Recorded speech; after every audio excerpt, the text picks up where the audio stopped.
I wanted to introduce you to a new religion with its own dietary codes.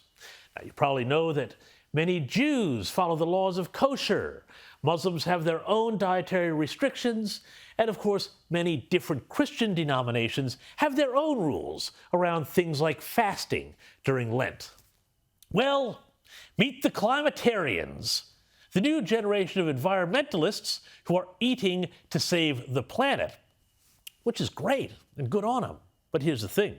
They want to make you do the same thing.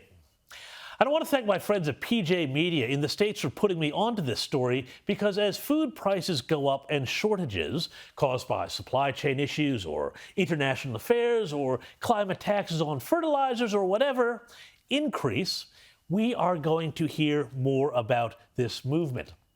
Last year, global consulting outfit Kearney, which has operations here in Australia, belled the cat on the issue, urging food companies to, quote, nudge consumers into climate-conscious choices. We've heard nudge before, remember the pandemic?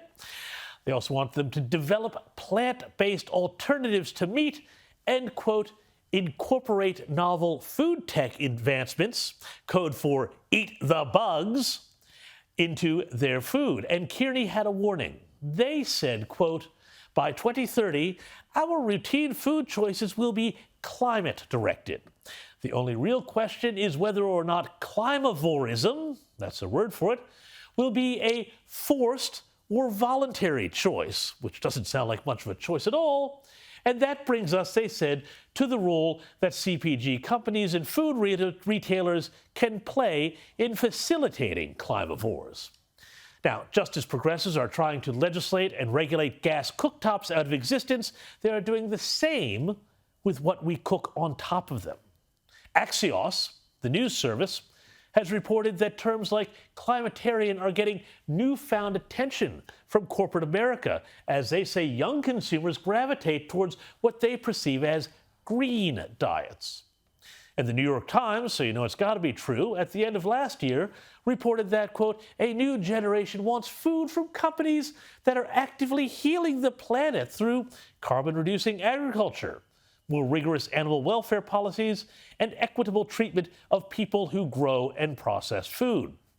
And of course, the whole notion is being pushed by the same sorts of global groups that have been behind the scenes fixing to force you into buying expensive induction cooktops.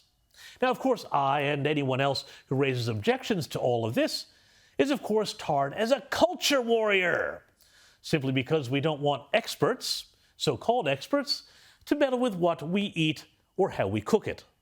But who cares? I will happily cook my steak over the warm glow of progressive hypocrisy.